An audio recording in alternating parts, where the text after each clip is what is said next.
Bienvenue à tous pour ce 32e podcast Manchester Devils. Pour ce podcast, je suis accompagné de Jérémy, Salut tout le monde, merci pour l'écoute, c'est Gemini sur le forum. de Mohamed Salut à tous. et de Cédric. D'ailleurs, il faut que je mette à jour le line-up. C'est pas grave, je le ferai quand vous aurez les yeux fermés. Euh, donc, pour ce podcast qui tournera majoritairement, presque exclusivement autour de cette nouvelle défaite des Spurs, on parlera aussi un tout petit peu comme lors du dernier podcast du prochain match qui est face à Nottingham Forest à la maison. Juste avant de commencer, je vous rappelle que Manchester Devils, c'est pas seulement un podcast, c'est aussi un forum. Bien sûr, on vous invite à venir nous rejoindre et à discuter véhément des performances de notre club depuis bien trop d'années. C'est aussi bien sûr Twitter, Facebook et sur YouTube. N'hésitez pas à vous abonner, à mettre un petit like, ça nous aide énormément et ça prend pas de temps et pas d'argent. Donc, match assez compliqué hier soir. Hier en fin d'après-midi face à Tottenham, une défaite 2-0 dans un match où la première mi-temps a été plutôt intéressante. Correct. Correct et intéressante. Il y a eu de l'espace. Ils nous ont laissé de l'espace et on a vu qu'on avait un problème de finition, même quand même de création d'occasion et de QI foot, on en reviendra après.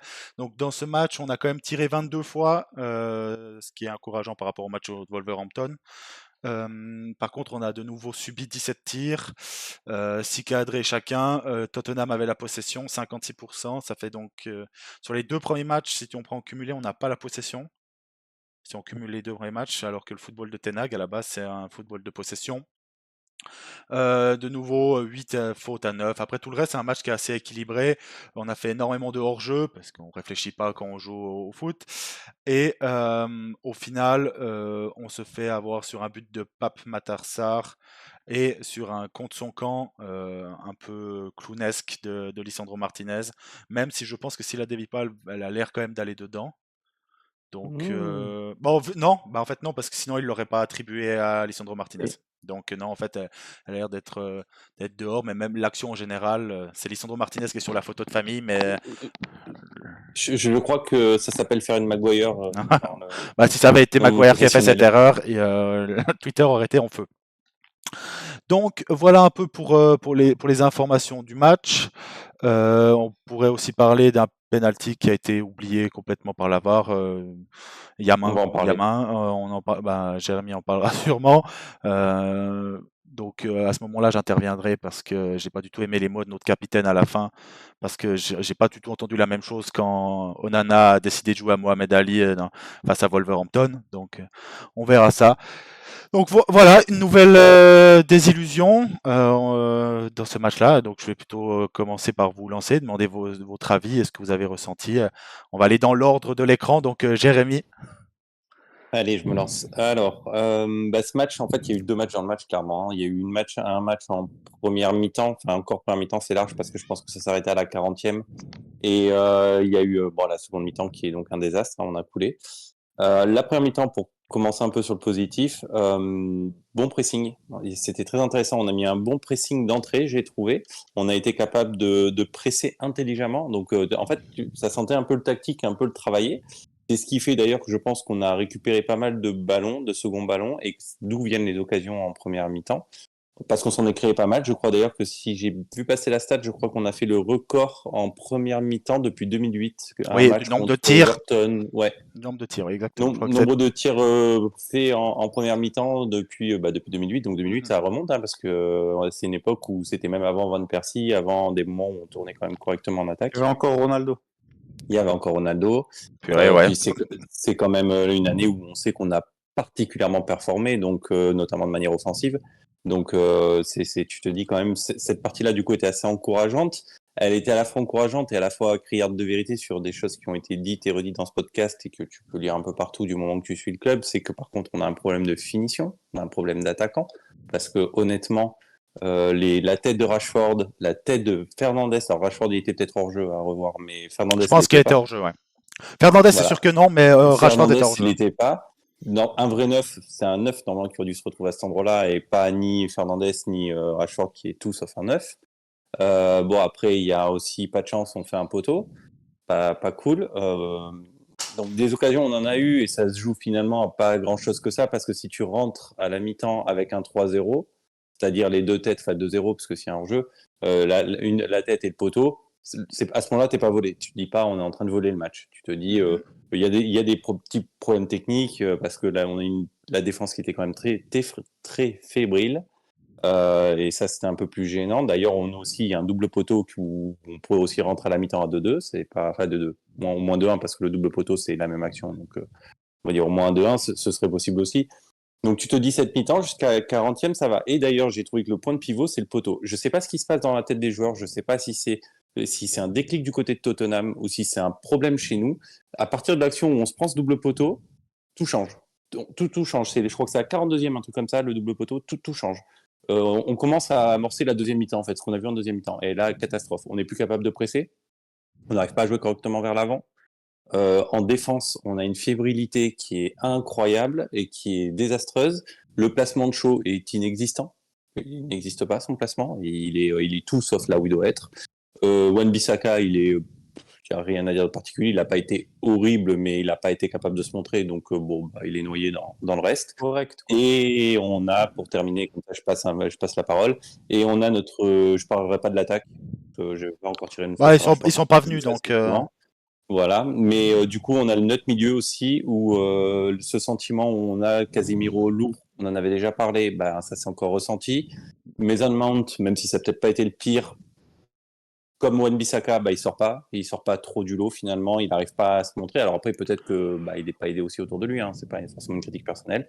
Et il y a Bruno Fernandes qui, dans ce genre de match, a beau être ton capitaine, n'arrive pas à mobiliser ce groupe et râle plus que ce qu'il devrait. Il passe sa vie à râler, t'as envie de lui dire râle moins et joue. Et je termine sur une action parce que je dis que j'allais en parler. Le penalty, il n'y a pas de monde où ça se siffle pas. Il y a tellement pas de monde où ça se siffle pas que je vous ai écrit, on a un petit groupe. Je vous ai demandé si les règles avaient changé. J'ai eu un doute. Je me suis dit, il y a une info que j'ai peut-être pas vu passer. Les règles, elles ont peut-être changé. C'est incroyable que ça a été checké par la VAR et que ça n'ait pas été accordé. Alors, sur le penalty qui n'a pas été sifflé, l'action que fait, c'est Romero, il me semble. Oui, je crois que c'est Romero. Ouais. L'action que fait Romero, le but de son mouvement, c'est de contrer le shoot. Donc, il fait ce qu'il fait, il contre le shoot, donc c'est ce qu'il fait, et il a la main qui est dans une position que moi je considère pas comme. Même si il y a certains qui disent mais c'est une position naturelle. Oui, mais si moi je sors comme ça, donc non, il y a main, il y a main tous les jours. On critique souvent Lindelof, mais Lindelof sur ce genre d'action, vous regarderez, il a toujours les mains dans le dos.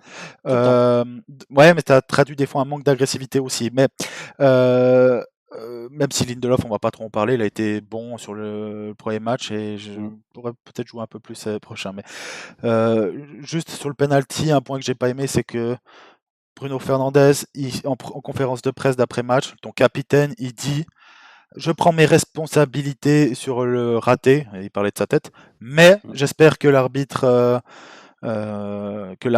prendra aussi les siennes. Premier point, je déteste cette façon de penser.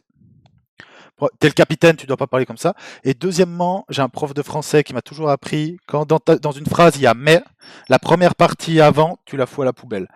Donc, se cacher derrière le penalty, au final, hier, même si siffle le penalty, ça change le match, d'accord, mais la meilleure équipe a gagné.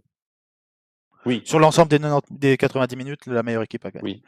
Mohamed, toi, je vais te relancer sur un point précis qui a effleuré gentiment Jérémy, le niveau, le fitness level de nos joueurs.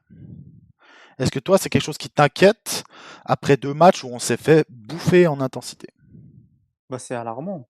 Parce que pour le coup, là, on avait vu juste dans les précédents podcasts, surtout celui juste avant le début de saison, où justement on pointait du doigt, où Jérémy, pour le coup, on était d'accord sur ça. On se disait que peut-être c'est la préparation, il y a eu beaucoup de travail de foncier qui a été fait, donc les jambes sont lourdes le temps que ça encaisse. Parce que même dans la presse, c'est ce qui est sorti. Les joueurs n'ont jamais connu une préparation aussi poussée, aussi forte.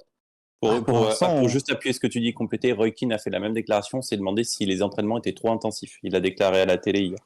J'ai juste une stat par rapport à ça. Moi, je pense pas que alors, j'en discutais, et d'ailleurs n'hésitez pas dans les commentaires des vidéos, n'hésitez pas à commenter, j'essaye de répondre à une bonne partie des commentaires, et il y en a un, et j'espère, en fait, peut-être je me voile la face, mais qui disait que de toute façon on peut pas être à 100% physiquement tout au long de la saison, et que peut-être en ayant mis une intensité pareille lors de la pré-saison, une intensité théorique, parce qu'il y a que les joueurs et le staff qui disent que c'est dur, il n'y a personne d'autre qui peut en témoigner.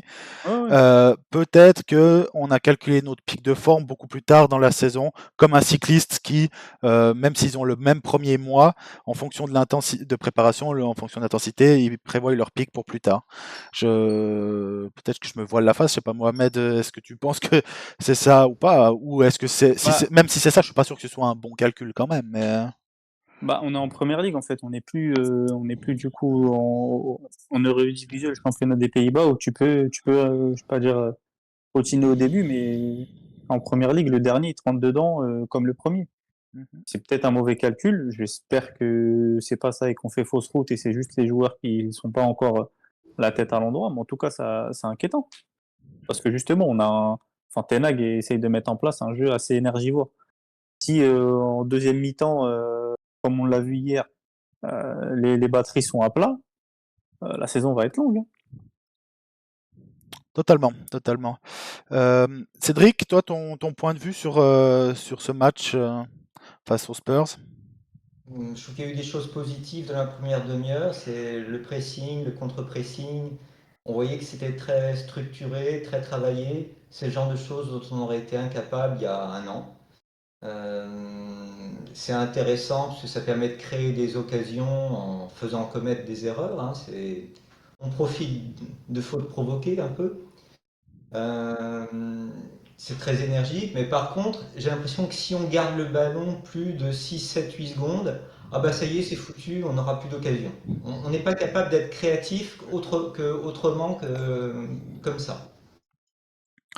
Je suis Et assez. c'est Au-delà de la première demi-heure, je sais pas, enfin, c'est après le double poteau, comme disait Jérémy, c'est comme s'il y avait eu un effondrement complet. Alors je sais pas si c'est physique ou mental, mais après, on n'était plus la même équipe.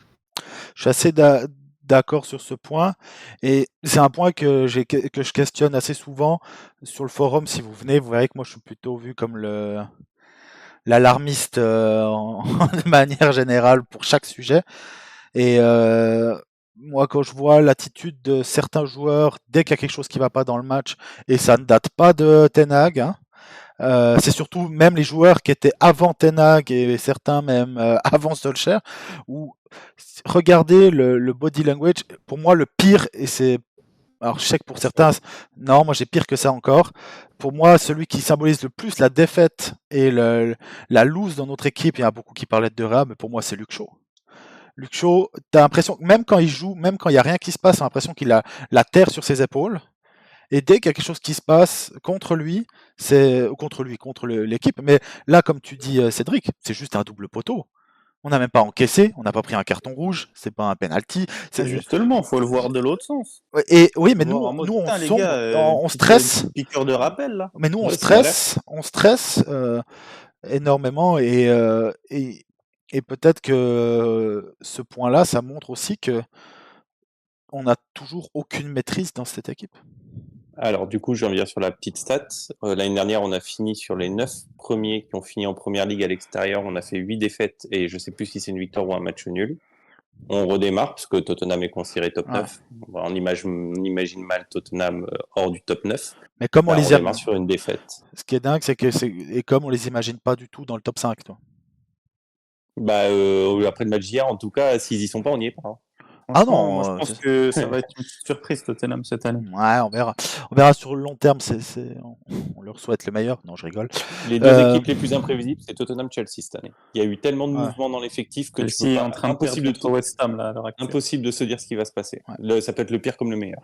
Donc ouais, on verra bien. C'est vrai que moi, J'aimerais bien revenir sur un point, si vous me permettez. je Ouais, donne vas-y, je juste t'en une prie. stat parce que aujourd'hui, je me suis amusé à faire des calculs de mon côté. C'est pas une stat, c'est des chiffres. Après, t'oublies pas ce que tu veux dire. Après, je te lance. Sur la préparation, j'ai essayé de regarder, sans parler du nombre de minutes et le nombre de matchs que j'ai trouvé beaucoup trop important, les matchs amicaux qu'on a fait. Il y Si en a vous... eu 12, ou je sais pas combien. je sais Comptant plus exactement. avec les jeunes. Mais moi, je me suis dit, j'ai été regarder, je sais que j'en ai déjà parlé dans les autres podcasts, mais là, j'ai pris les chiffres exactement. Je trouvais incroyable qu'on ait fait Manchester-Oslo, Oslo-Édimbourg, Édimbourg, New York, New York, Houston, Houston, San Antonio, San Antonio, Manchester. On a Ça, fait. tu peux dire merci aux Glazers. Ouais, alors ça, C'est c'est que. c'est une tournée C'est. commerciale. Et d'ailleurs, Louis Van Gaal râlait après Ouais. ça. Et pour vous rendre compte, en fait, je me suis dit, je vais regarder, juste en termes de kilomètres, j'ai pris à vol d'oiseau, hein, je suis gentil, c'est près de 19 650 kilomètres en avion en 25 jours, parce qu'il y a eu que 25 jours entre le premier match de pré-saison et le dernier, en 25 jours. J'ai pris un truc en exemple, hein, en termes de kilomètres, pour vous rendre compte, c'est environ, c'est même plus qu'un aller-retour Paris-Londres en avion tous les jours pendant 25 jours. Donc en termes de kilomètres, alors bien sûr, quand tu fais un grand trajet, voilà, il y a eu 30 heures de vol, que si on met tout bout à bout, sans parler, là j'ai dit 30 heures, c'est d'après Google Maps, vous pouvez voir le nombre d'heures de vol qu'il doit avoir, sans parler du fait que même s'ils voyagent dans des jets et que les conditions sont là, ils arrivent pas ils font pas 3 heures, c'est comme vous, hein, comme nous, et dans les transports et non, sans parler de la publicité, sans parler du décalage horaire, parce qu'on l'a eu dans les deux sens, sans parler, les gens ils disent, ah mais on a fait aux États-Unis, oui, mais la distance entre New York, Houston, c'est 4000 km, et entre Houston et Las Vegas, c'est de nouveau 5000 km. Donc en fait, on a fait un nombre de kilomètres et d'heures, et je me suis dit, je vais aller regarder Manchester City par exemple. Alors, je sais pas si j'ai pas trouvé la bonne base de données. J'ai vu 2 matchs amicaux. J'ai pas regardé, mais même C'est s'ils en ont étonnant, fait quand même. plus, ils en ont Ouais. pas fait 12. Et il y avait un match qui n'était pas considéré comme un match amical, c'était un, je sais plus le terme du truc, mais et c'était Séoul et Japon. Ils sont restés au même endroit, ils ont fait, puis après ils sont revenus bien avant nous.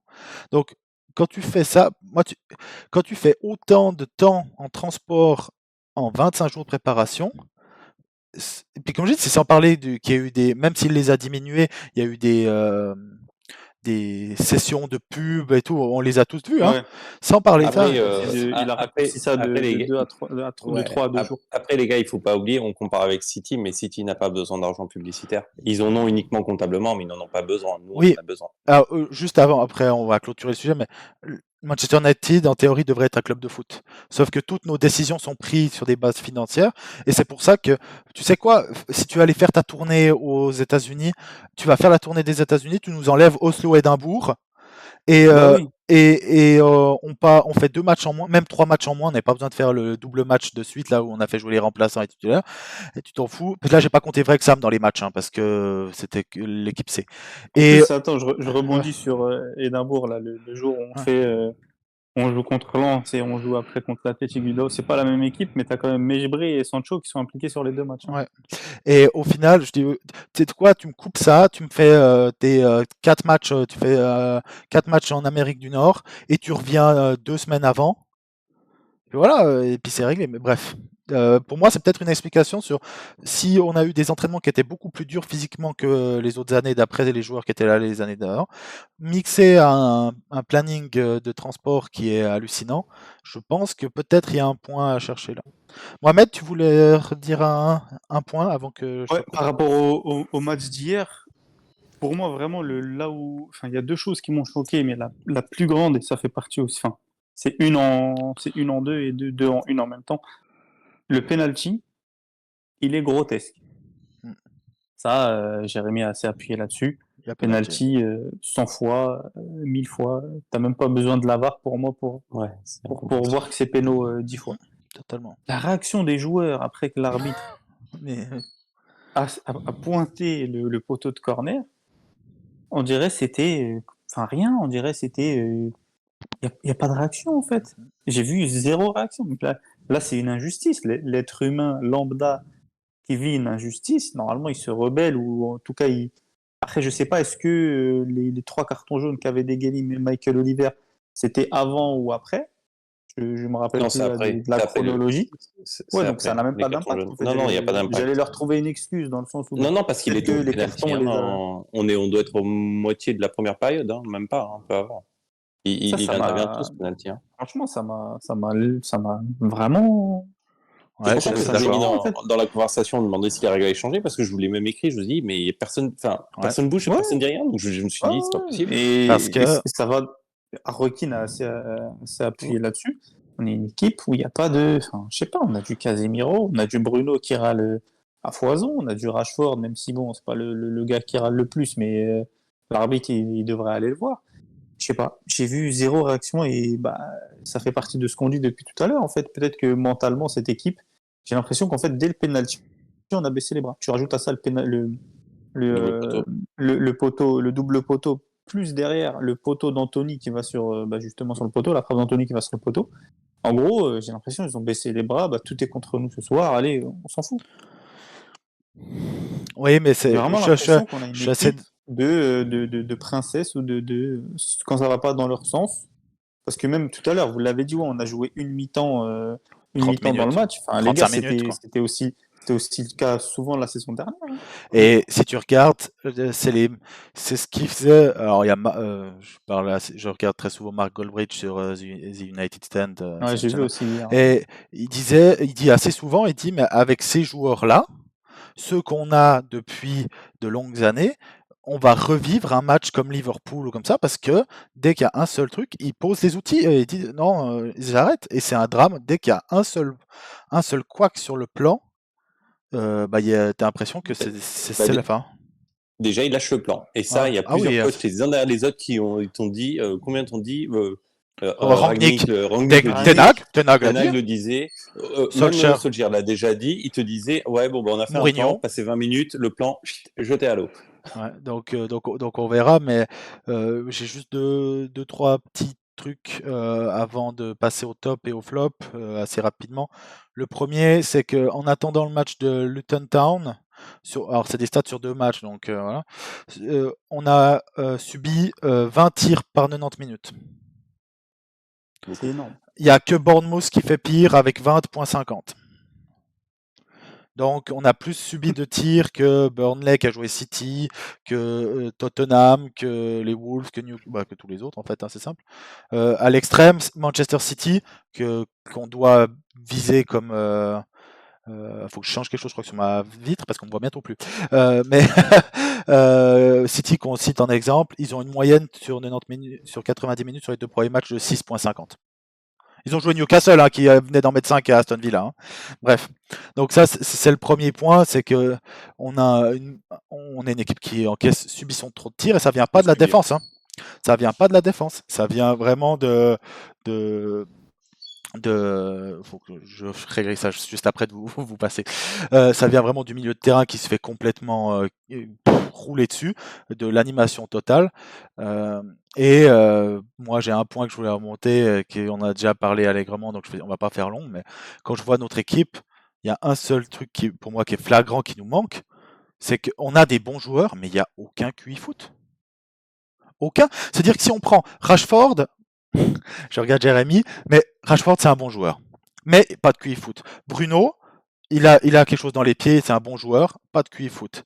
Ou très peu, et surtout, on n'a pas de QI foot / consistance. C'est-à-dire que on va faire Mark Goldbridge, encore une fois, il nous appelle le Moment FC, parce que d'un coup on va sauver sur une action de génie ou un truc de génie. Mais tu prends Garnacho, bon c'est un jeune, Anthony, Rashford, Bruno, Shaw, Wan-Bissaka, où est le QI foot dans tous? Pour moi, il y en a que deux ou trois qui ont montré, 2 joueurs hors défenseurs qui ont montré un QI foot, c'est Casemiro et vous allez me surprendre, mais Mason Mount a un QI foot. Ok. Bah pour l'instant, il n'a pas l'occasion de le montrer. Moi, j'aurais dit, c'est marrant parce que moi, j'aurais dit que dans l'effectif complet, j'enlève les jeunes, je passe des joueurs véritablement installés en A. Les 2 qui ont un QI foot, pour moi, actuellement, ils sont sur le banc, c'est Van de Beek et Eriksen. Et puis Sancho. Ouais, Sancho. Ouais. Mais là, je parle des joueurs qui jouent, parce que les 3, ils sont vus comme des joueurs de banc actuellement, donc on verra. Bref, on va passer gentiment. Les 2 dans le 11, c'est Onana et Lisandro. Casemiro, il a un QI foot quand même supérieur. Oui. On va commencer. Puisque tu parles de Onana et son QI foot, vous remarquerez que sur le match d'hier, au bout d'un moment, il a arrêté de jeu court et il balançait sur Rashford. Hein. Ouais. Et ça va permettre de faire une transition sur les tops et les flops. Allez, je vous laisse choisir. On commence par le négatif pour finir sur du positif l'épisode, ou tant qu'on est sur où on fait du positif maintenant et on finit par le négatif? Non, on commence par le positif.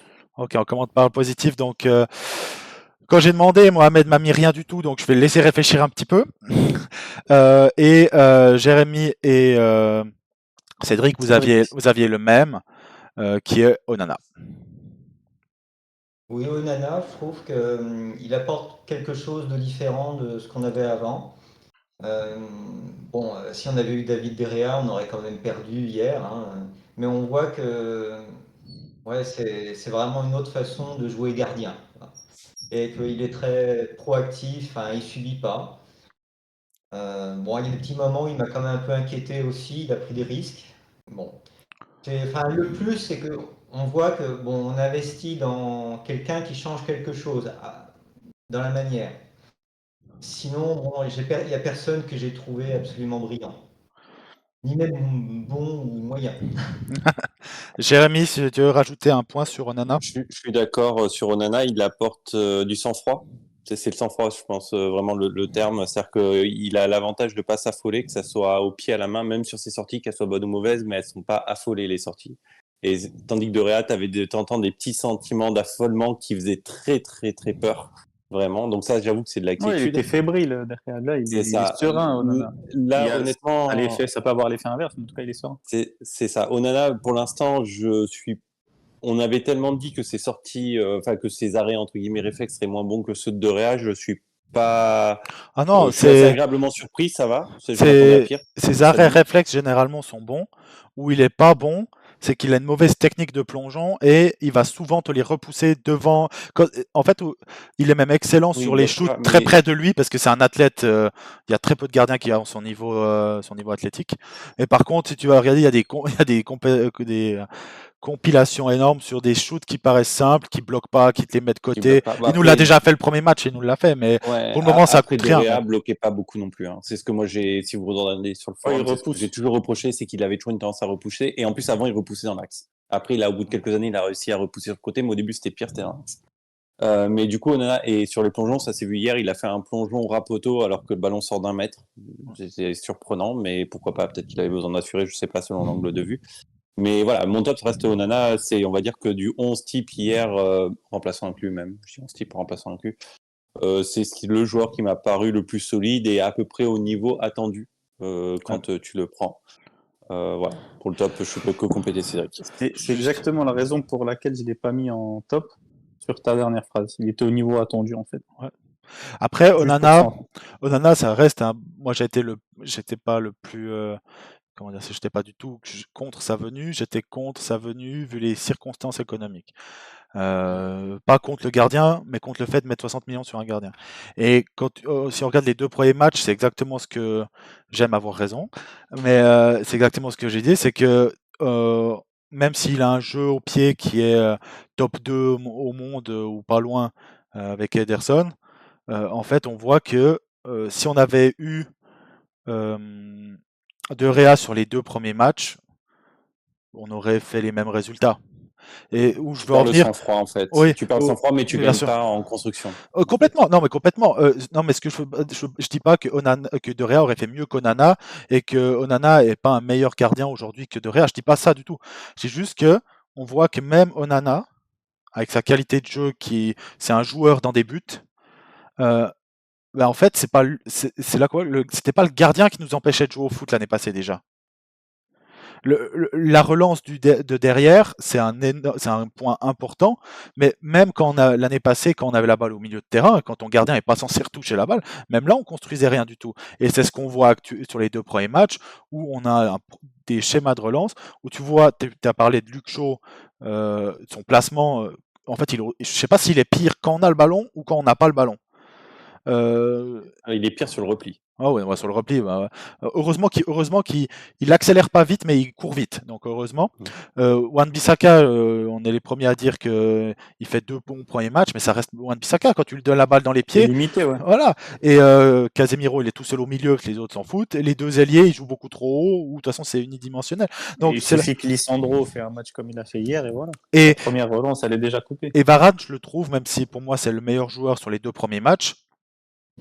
À discussion avec Onana et Wan-Bissaka, ce qui fait peur parce qu'on n'a pas joué Liverpool et City, on a joué Wolverhampton et Tottenham, mais même Varane au pied, au niveau de la construction. En fait, où je veux en venir, c'est qu'Onana a fait un très bon match, mais on voit que c'était peut-être pas le gardien le plus gros problème de notre effectif, même s'il fait des très bons matchs. Et je veux pas en parler encore sur 50 matchs, mais on voit que moi, c'est pour ça que j'avais dit que le changement du gardien, c'est la cerise sur le gâteau. Mais là, pour le moment, on pisse dans la pâte à gâteau. Donc, Comme je vous l'ai dit, que ça soit finalement, tu parles du changement de gardien ou l'achat d'un 4e défenseur quand on avait parlé sur les anciens podcasts, il nous manque un 9. Là, cruellement, il Pas manque que. quelqu'un capable de jouer Pas 9. que. Alors Pas certes, que. on a un 9 qui va arriver avec Højlund, mais Qu'à on a 20 besoin de ans. 2 9. Tu peux pas jouer sur un seul joueur, tu peux pas avoir Ouais. un seul 9. Alors les gens vont dire Martial, je le place ici et j'en reviens pas. Martial dans la tête de Ten Hag, Sancho rentre avant lui quand on a besoin d'un 9. Donc ça te dit le niveau où on Non, en est. c'est juste qu'il est pas à court de possible. forme, il est blessé. J'ai vu Dans une tous les cas, il nous rumeur faut aujourd'hui, il y un avait 9 une de rumeur comme qualité. quoi l'Arabie Saoudite était intéressée à nous faire une belle offre. Moi, je le vends tous les jours. Bref. Je l'emmène à l'aéroport. Ouais. Et donc, ouais, sur les tops. Mohamed, je te laisse encore réfléchir, je vais donner le mien. Honnêtement, j'ai galéré et moi, j'ai mis un joueur qui va surprendre énormément de monde, mais la raison va. Je vais essayer de détendre l'atmosphère. Pour moi, c'est Casemiro. Parce que jouer au milieu de terrain avec Bruno et Mount et avec des joueurs offensifs qui s'en foutent autant que Garnacho et Rashford, Anthony, il court au moins. Et ben je dis chapeau parce que moi, à la mi-temps, j'aurais dit allez vous gratter, j'ai gagné 5 Ligues des Champions, maintenant mettez McTominay au milieu de terrain. Le calme qu'il faut avoir pour jouer avec ces joueurs-là, il faut être vachement costaud. Et beaucoup Tu de sais monde. pourquoi il leur dit pas? Parce qu'ils parlent pas anglais. Et puis parce qu'il touche 21 millions par Et année. je pense qu'il Donc, parle maintenant anglais quand même. et Ouais, non, je crois que c'était pas. Et en fait, le problème que j'ai, alors là, j'ai mis Casemiro en rigolant, mais Casemiro, même dans son état de forme, ça reste un des top milieux défensifs au monde. Mais hier, il jouait. En fait, au milieu, tu dois gagner la bataille du milieu, sinon tu vas gagner des matchs que sur des actions ponctuelles. Et en fait, c'est un top, mais c'est un flop pour tout le reste du milieu de terrain, parce qu'en fait, ils n'ont pas la densité physique pour gagner le milieu de terrain. Hier, on a joué face à Bissouma et Sarr, Bissouma qui fait un Ça gros marche début de saison. dessus, Bissouma. Mais Bissouma a déjà fait un gros premier match, donc c'est là que ça me surprend encore plus de Ten Hag, on en reparlera après, parce que c'est pas un one shot. Et quand il était à Brighton, il était aussi excellent. Et Sarr, c'est un joueur très limité. Hein. Je crois qu'il a mis son premier but Ouais. hier. Je comprends même pas pourquoi il y a Højbjerg. Højbjerg et Parce qu'il est plus Smith, athlétique. Parce qu'il est plus athlétique, ouais. Sarr, et on voit que, en fait, au milieu de terrain, si Casemiro, à chaque fois, il se prend des vagues de 2 joueurs minimum face à lui, tout Casemiro qu'il est, tu sais quoi, mets-nous Rodri au milieu de terrain, ça changera rien du tout. À 2, voire 3 contre 1, tu peux avoir des joueurs de Ligue 2 à 3 contre 1 contre Casemiro, il gagnera pas le match. Si à chaque fois au milieu de terrain, il a 3 contre 1. C'est ça, il est esselé en fait. Donc, Ouais. je comprends pas les gens qui disent qu'il fait un mauvais début de saison, il est tout seul. En fait, il Après, fait un mauvais on peut remettre en question sa condition physique. Oui, alors sa condition physique est pas bonne. Je pense qu'il fait un mauvais début de saison parce qu'il manque certaines choses qu'il faisait l'année dernière, des remontées de balles et peut-être un peu plus de duels gagnés en fait. Juste pour revenir sur le milieu de terrain, à aujourd'hui, on est à 10 jours de la fin du mercato. Pour moi, on s'est largement affaibli. Pas parce qu'on a perdu Fred, mais parce qu'on a perdu Fred. C'est-à-dire que pas parce qu'on a perdu le joueur qui est Fred, mais parce qu'on a perdu l'option tactique qui était Fred. Si vous regardez le meilleur match pour moi l'année passée qu'on a fait, c'était face à Tottenham, justement, quand Fred joue.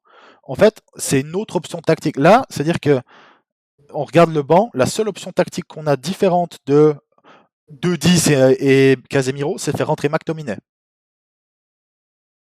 Parce que hier soir, tu mets Fred à la place de Mount ou de Bruno, parce que Bruno était pire que Mount, bah, je pense qu'on gagne le match. Alors que Fred, c'est tout sauf Vieira. Toi. Donc, par contre, si tu enlèves Fernandez, et pourtant je ne vais pas dire qu'il a fait un bon match, tu n'as plus aucune occasion offensive. Hein. Oui. Il était quand même à l'origine des seules occasions offensives. Hein. Donc après, même en faisant un mauvais match et en ayant un record d'action offensive. Sur la première mi-temps, il fait quand même. Totalement, mais juste pour un joueur professionnel. C'est le vrai créateur, Fernandez. Il y en a un qui est sur le banc. Je vois ses stats et tout. Deux même sur le banc. Mais bref.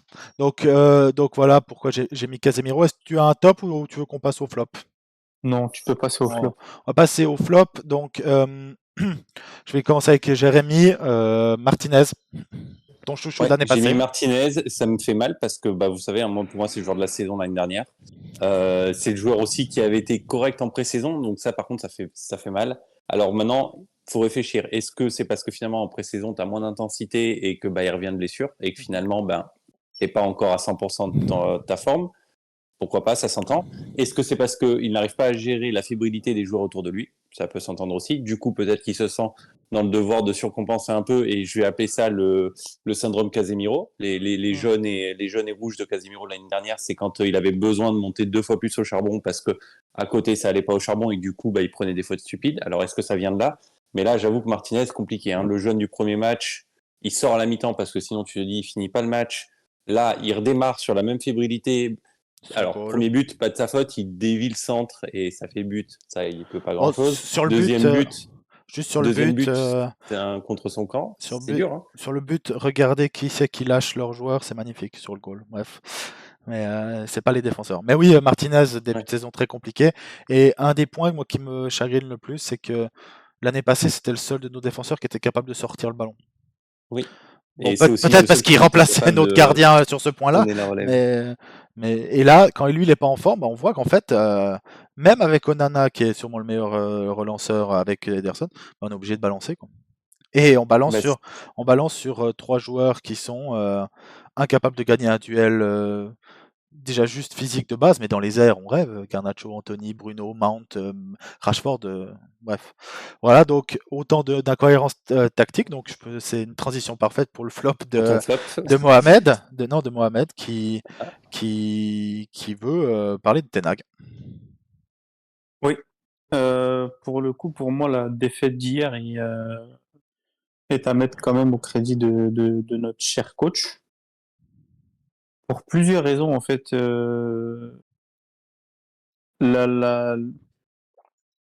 L'intronisation tactique de Mount, et j'ai même l'impression qu'on s'est trompé parce que nous, on disait que c'était Casemiro en 6 et 2-8. Mais hier, j'ai bien l'intention, enfin, si j'ai bien compris l'interview post-match, il a bien Il dit, joue en ouais, 6. il joue en 6. Il a dit, ouais, même Eriksen a mis du temps à s'adapter l'année dernière. Il a jamais joué aussi bas. Donc, j'ai l'impression qu'on a un 6 Casemiro, un 8 Mount et un 10 Bruno. Bah Pas alors si l'impression c'était qu'ils sont ça, sur la. moi ça me fait encore plus péter, excuse-moi, hein, Ouais, ça me fait encore plus péter parce que moi je vous ai dit que je voulais vraiment Rice. Declan Rice à la place de Mason Mount. L'idée de devoir Mount, c'est parce que tu le fais jouer au 8 et que et Rice est mieux en 6. Alors si c'est pour faire jouer Mount en 6, pourquoi on a pris lui et pas Rice, hein? Et sur ce point, je rappelle qu'on était assez tous d'accord sur le fait que Mount, dans les grands matchs, on ne pourrait pas jouer avec Mount, Bruno et Casemiro au milieu de terrain. Mais là, on voit que même dans les matchs, alors c'est le début de saison, il était quand même déjà bien mieux que sur le premier match. Donc j'espère qu'il va. Mais on n'a plus d'autres solutions. À l'heure actuelle, on n'a pas d'autres Ça solutions. reste trop léger, en Ouais, fait. c'est ça. C'est que Léger. et si on compare la seule équipe qui arrive à le faire à un niveau City. stratosphérique, oui, mais ils ont un autre niveau collectif autour, hein. Oui, oui, il compense le collectif par l'individuel. Donc, Mais est-ce que tu veux. pour Ouais, revenir à ce que je disais, ouais. là, je pense pas qu'il y a que Mount, Euh, donc je vais te laisser. ouais, non, il y a pas Mount. Et Mount, je le pointe du doigt sans le pointer du doigt. Il est pas fautif. Et puis, c'est le coach qui a choisi de le vouloir à tout prix. Mais, ouais, enfin, même au niveau des changements, j'ai pas trop compris, pardon, ce qu'il a voulu faire. Tu sors, il a sorti, c'était quoi ses premiers changements? Il sort Anthony, Garnacho. Ouais. Wan-Bissaka? Ou c'est un premier ou Wan-Bissaka, deuxième ouais, ouais. c'est ça, il fait 3 changements. Il met Dalot, Eriksen et Sancho. Donc il remet Mount en 10, Bruno à droite, Ouais. Eriksen en 8 à côté de Casemiro. Ça n'a pas eu d'impact. Donc j'ai pas trouvé ces changements très pertinents. Après, vous me direz, est-ce qu'il a vraiment le choix? Ouais. Est-ce Sur ce qu'il y a des options point-là, sur le banc? sur ce Mais j'aurais quand même point-là, tenté. Martial est là, même si enfin, il a joué 10 minutes. S'il joue 10 minutes, il peut jouer 20-30, tu vois. Parce qu'on va pas se mentir, sur ces 10 minutes, il n'a pas été dégueulasse. Ça reste Martial, je le vends tous les jours. Bah, il a fait un peu de bien au niveau de la conservation de balles, Martial, conservation dans les pieds. C'est quand il décroche un petit peu, parce que Rashford ne décroche pas du tout. Rashford, il boude. Reste devant. Non, mais Mais, Martial, ça a été le seul qui a été capable. Et vous savez que je l'aime pas et que il est en top liste Mais pour personne partir moi l'aime. du club. Mais c'est le seul qui est quand même capable de jouer de dos dans l'effectif. c'est le On seul, a un seul joueur non, qui est capable de jouer de dos, c'est lui. c'est le seul Et BU. pourtant, je l'aime pas. C'est le seul BU Mm. tout court, tout simplement. Ouais. Et donc, ouais, sur les flops, juste un point, j'ai vu qu'il y en a beaucoup qui se plaignaient sur le forum et dans les réseaux sociaux sur le fait que il ait relancé la même équipe que sur le premier match. Moi, je suis plutôt pour. Et pourtant, mon chouchou était un des joueurs qui devait jouer à la place de Garnacho qui restait sur le banc. Mais tu peux pas te désavouer après un match que tu as gagné. Non, mais regarde, moi, je fais partie de ceux on en a discuté en off. C'est comme la défaite 7-0 ou 7-1, je Ouais. me rappelle même plus du score à Liverpool, où ils te met le même 11. Oui, je veux bien que tu leur laisses le choix de se racheter. Mais au moins un ou deux changements. Là, on a tous vu Il que devait mettre Garnacho, Sancho. il a 18 ans. Ouais. Garnacho, il a 18 ans, il va pas bouder si tu le remets pas. Tu mets Sancho en faux neuf, Rashford à gauche, ou peu importe. Il y avait au moins un petit deux ajustements à faire. Ouais. J'aurais tenté quelque chose. Moi, sur ça, perso, j'aurais tenté quelque chose. Cédric, toi, ton flop là, t'as le choix. Là, t'as toutes les cartes du jeu. T'as juste à prendre une. De toute façon, t'auras raison. Les Glazers, le coach, les joueurs. Peut-être le comportement des leaders, dont Bruno Fernandes. Je trouve que râler après l'arbitre, franchement, ça sert à rien. Enfin, ce qu'il faut, c'est remobiliser les autres. Je trouve que ça manque de sang-froid et de détermination. À un moment aussi, il faut essayer de faire autre chose. Puis ils sont restés concentrés sur ce qu'ils avaient prévu au début, et quand ils n'ont plus pu le faire, ouais, tout s'est écroulé, quoi. Tu dis quelque chose d'intéressant, hein. C'est qu'on n'a pas vu Ouais, de clairement. vrais changements de tactique.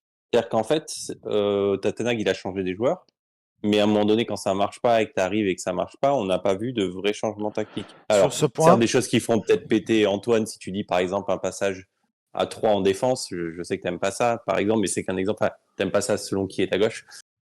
Mais, après, on n'a peut-être pas vu assez d'ajustements tactiques de la sur part de Ten ce, Hag. Ouais, c'est sur ce ce que je disais, en point, fait. Il a mis Eriksen, il a remis Mount en 10, Bruno à droite. Ça n'a pas eu d'impact. sur ce Donc il a point, tenté un truc, mais il n'y a pas eu de. sur Ça ce n'a pas point, fonctionné. En tout sur ce point, j'ai un peu de peine à le critiquer sur le manque après 2 matchs de changement tactique, parce qu'en fait, pour changer tactiquement, tu dois changer ton animation. C'est au milieu que tu dois la changer. Parce que si tu veux mettre plus de joueurs offensifs, tu dois stabiliser le milieu. Si tu veux densifier le milieu, tu dois rajouter des milieux de terrain et tout. Et que la seule solution sur le banc, si tu veux densifier ton milieu de terrain, c'est McTominay. Et McTominay, ça fait, il va avoir 27 ans, ça fait un moment qu'on l'a vu jouer, il n'a pas le niveau. Donc j'ai un peu de peine avec ça. S'il avait eu Amrabat, mais même Amrabat, je suis pas sûr que ce soit le joueur qui va nous faire passer un cap, mais un joueur qui est un joueur de foot par rapport à McTominay, je suis pas sûr même que j'aurais gueulé, mais c'est comme vous savez mon amour pour Pellistri. En fait, quand tes solutions, pour moi, il y a que deux solutions dans ce genre de cas où on perd 2-0 ou même 1-0 parce que le 2-0 arrive beaucoup plus tard. Tu perds 1-0, tu dois revenir dans le match. Déjà, on a prouvé qu'on n'arrivait jamais à le faire depuis que Ronaldo est parti, qui nous sauvait sur des moments FC nouveaux. Mais tes seules solutions que tu as, c'est Rashford, c'est Sancho et Eriksen. Tes vrais. Vous savez, Pellistri ou Diallo, c'est la même chose. Ou Martial, tu peux pas compter Oui, sur on lui. est d'accord. Et Pellistri ou Diallo, Pellistri, je suis désolé, mais je veux pas l'attaquer parce qu'il a été intéressant sur les 6 minutes qu'il a joué, ou 10, je crois, je sais plus combien au final. Mais c'est pas lui qui va te changer le cours d'un match. Non. Régulièrement. Et c'est pour ça que sur Ten Hag et sur les changements tactiques, je pense que remettre Sancho sur le terrain, déjà, ça va t'apporter de la justesse technique, ce qu'on manque cruellement, et ça te permet d'avoir cette cartouche sur le banc, parce que Sancho, c'est pas un dynamiteur de banc, ce qu'est Garnacho actuellement.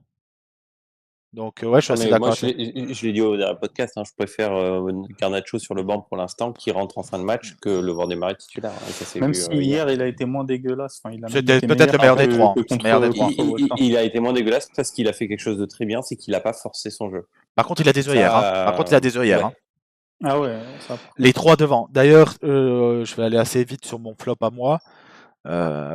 vous savez que je vais pas le rater, hein. Il y en a deux. Déjà, juste un point, vite fait, 2 secondes, le comportement de l'enfant chéri du club quand il est sorti à s'énerver. T'as été catastrophique tout le match. Tu pleurniches en pré-saison parce que tu veux pas jouer BU. Mon gars, tu touches 21 millions par saison, même plus, je pense maintenant, à voir le montant final. Tu touches plus de 20 millions par saison. Tu es à Manchester United. Si ton coach il te dit en attendant que le BU il arrive, tu joues en pointe et c'est tout. On ne te demande pas de jouer latéral gauche. Ça, c'est un premier point. Mais Anthony, Sachant qu'il est formé BU. ouais. Donc, Mais Anthony, quoi. Anthony, j'aimerais me tromper. J'aimerais qu'Anthony, ça devienne un ailier de classe mondiale et tout. Mais dès que je le vois jouer, je disais, ça pue le manque d'intelligence tactique.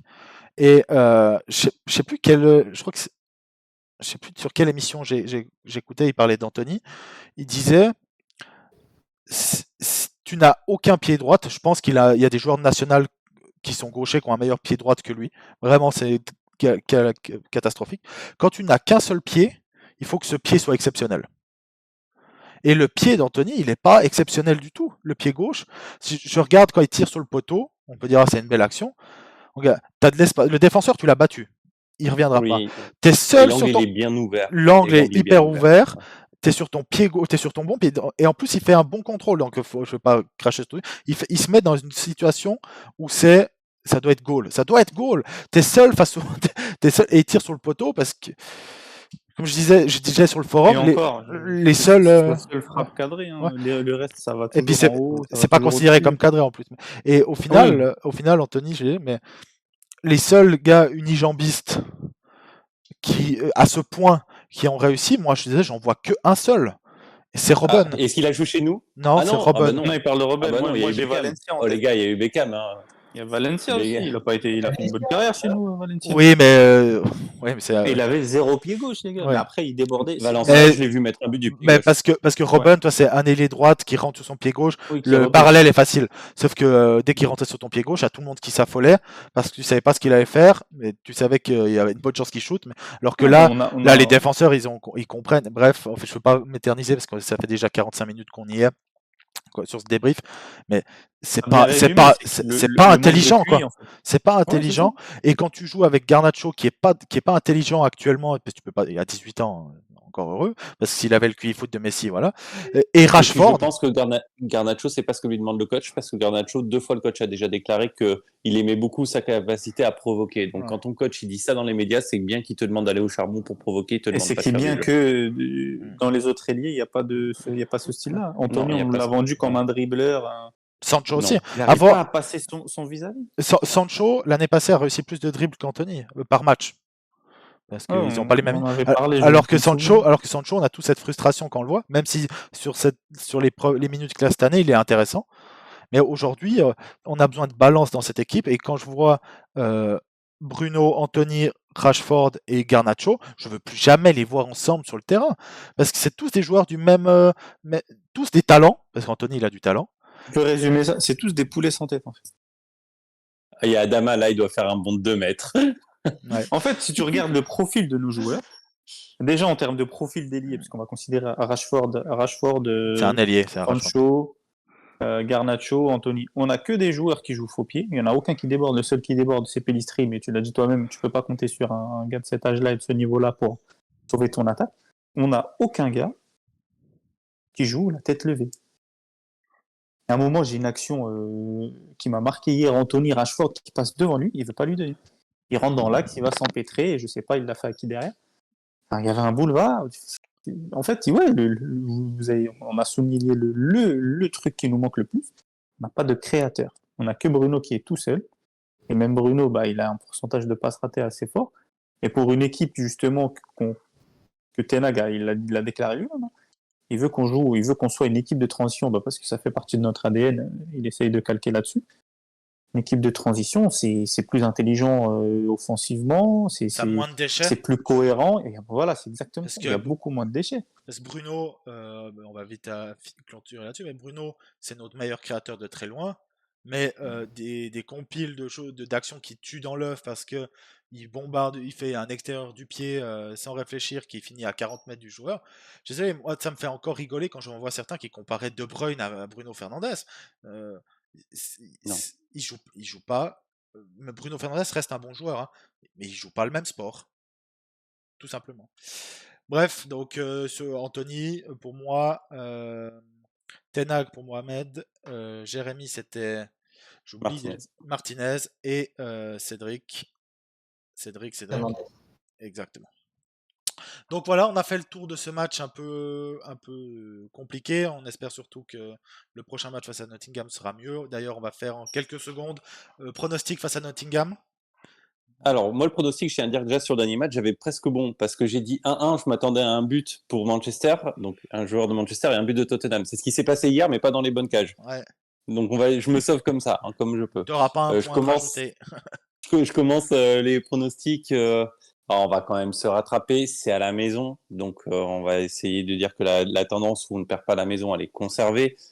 Je veux croire qu'on ne fait pas match nul contre Nottingham. Je veux y croire. Et j'envoie pour un,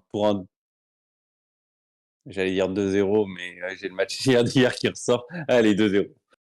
2-0 les 2-0. buteurs. Je pense que tu auras un but de Rashford et tu auras un but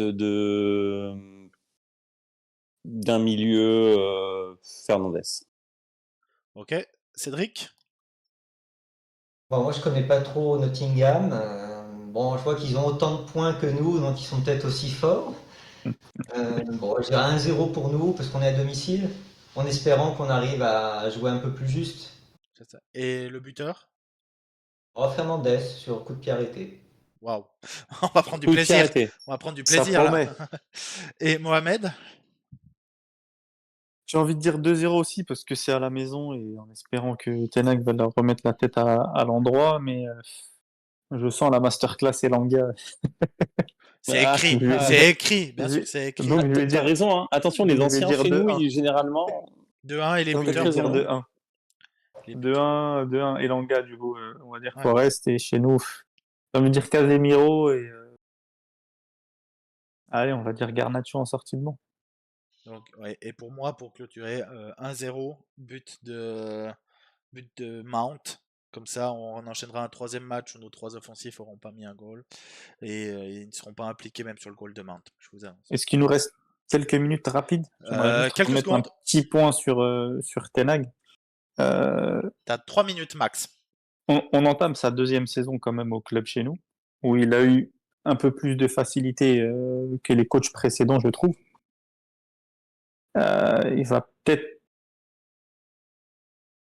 pas envie de tirer la sonnette d'alarme parce que c'est quand même trop tôt et j'ai pas envie de passer pour le hater ou le footix au bout de deux matchs. Mais je trouve qu'il va falloir commencer à rendre des comptes et montrer un peu plus de choses au niveau du jeu, dans les choix des joueurs aussi, parce qu'on a quand même dépensé sur Anthony et Mount 170 millions et on n'a pas l'impression. J'ai pas envie de tuer Mount tout de suite, tu vois, mais je trouve que dans l'équilibre, tu vois, as parlé de balance tout à l'heure, l'équilibre avec Mount, on perd au change quand même par rapport à Eriksen. Qui était déjà pas Donc optimal du voilà. tout. Donc c'est ça. Ouais, je Je sais. suis pas en train de lancer le Ten Hag out. Ça serait très très tôt et même je pense que j'ai même pas envie de le lancer tout court en fait. Mais juste voilà, il commence à être un petit peu moins indulgent et peut-être en attendre davantage parce que la première saison est passée, il a eu ses cibles qu'il voulait. Donc je pense on est quand même Onana, Mount, c'est lui qui les voulait pour le coup. Oui, ça en fait deux, hein. En Oyund, fait, Oyund. Il voulait Oyund ouais, aussi. mais il voulait Højlund en doublure de Kane, hein. Ouais, après, bon, il faut être réaliste aussi sur Ouais, les mais parce montants. que, oui, mais Moi, mais s'il y a- Autant il y l'année a- il y a- dernière, il a eu Casemiro et pas Frenkie de Jong, autant cette année, il a eu et puis Mount en priorité, alors que il voulait un BU vous l'année l'avez passée, quand il l'a même pas eu, bien hein. dit, la priorité cet été, c'était le numéro 9, il est parti signer Mount en premier. Bon, moi, les cibles qu'il a données, il les a pas données dans l'ordre où on les a signés, hein. je suis d'accord avec Mohamed sur un point, c'est qu'actuellement, je pense que Ten Hag est en train de taper dans le capital sympathie qu'il a auprès des supporters. Donc pour l'instant, il y a des choses qui lui sont acceptées qui n'auraient pas été acceptées chez les autres coachs. Oui. Rangnick n'a pas eu ce capital. Rangnick, C'était un pompier de service. Ouais, mais on a Le tiré sur le capital pompier. sympathique qu'il a, c'est quand il a ouvert, il a sorti la On- sulfateuse à la on- Antoine et il a tiré sur tout le monde. Ouais, mais bon, il l'a tiré sur le club. Donc normalement, si t'aimes le club, t'es forcément un petit peu de son avis à ce moment-là. Bah, Ouais, mais il y a beaucoup de gens sur Rangnick Twitter, est- il a un gros capital sympathie. Mais c'est comme Solskjaer. Solskjaer, au début, il avait un capital sympathie, ancien joueur et tout. Et ce capital, à un moment donné, il a eu une fin. Bah, pour l'instant, Ten Hag, là, il tape un peu dans son capital. Il lui en reste, mais il tape dans son Ouais. capital. Et juste, Parce que juste un point pour on attend terminer. plus de résultats, en fait. Juste un point pour Enfin, terminer plus de là-dessus. tangibles. C'est que la concurrence aussi est nettement plus forte aujourd'hui que, par exemple, quand Solskjaer était là. Ça, c'est sûr. Et notre club régresse plus que. C'est-à-dire que Manchester United était plus en place quand Solskjaer était là que quand Ten Hag était là. C'est pas parce que Ten Hag fait un mauvais boulot, mais c'est parce que les autres remontent beaucoup plus vite que nous. Et il y a, Mais c'est pour ça qu'il il y a a des choix. encore moins le droit à l'erreur sur ses cibles Ah et oui. sur tout ce qu'il met en place. Mais il y a des choix. Et C'est à double tranchant. aujourd'hui, il a demandé bien plus que ce qu'il a eu cette année. Alors, les prix, on peut en parler. En fait, il a demandé Anthony, il a demandé Højlund, il a pas demandé qu'on mette 200 millions sur les deux. Hein.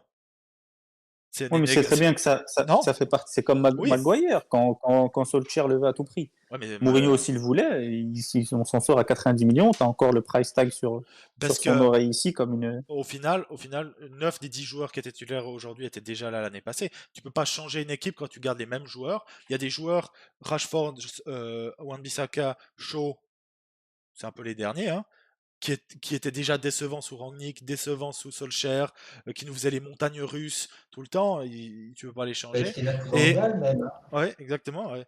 Et au final, je disais, on a signé quoi cet été? Un gardien, un bon gardien, mais qui n'était pas un problème. Mount, on verra, qui n'était pas un problème. Et un buteur de 20 ans qui a rien prouvé. C'est-à-dire que même par rapport aux autres équipes, on est de loin pas l'équipe qui s'est le plus renforcée. Et Tu l'as dit très bien, on s'est pas du tout rapproché du titre. Enfin, de la concurrence au titre, même pas du pour titre. moi, on est autant proche du titre que l'année passée. Hein. Mais après, vous voyez venir le scénario. Après la défaite d'hier, Fabricio qui a tweeté on n'est pas encore. Le mercato de Manchester n'est pas fini. Vous les Panic sentez venir buy. les 10 derniers jours. Panic buy. J'ai vu une Façon rumeur. Manchester, Meurtho qui va se retrouver à Turin, je ne sais où. Comme d'habitude, quoi. Juste, il y a une rumeur Verratti qui est sortie. Ouais, c'est l'équipe. Je pense pas que ce soit. Ouais, mais l'équipe c'est assez fiable.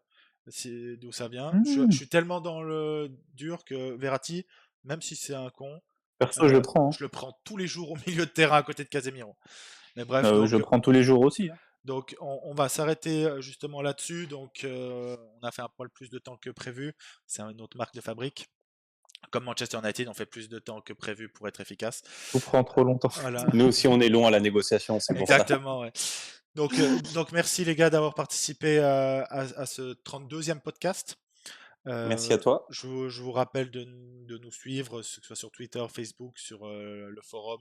C'est aussi un site internet, hein, j'en parle jamais, mais un site internet qui est très bien fait. Vous pouvez retrouver énormément d'informations. Sur YouTube, n'hésitez pas à s'abonner, à mettre un petit like et un petit commentaire dans le chat. Dans les commentaires, ça fait toujours plaisir. Et je vous donne rendez-vous. Il y aura le prochain match face à Nottingham. Donc on espère tous un réveil et que ça clique enfin. Donc je vous souhaite une bonne soirée et à bientôt.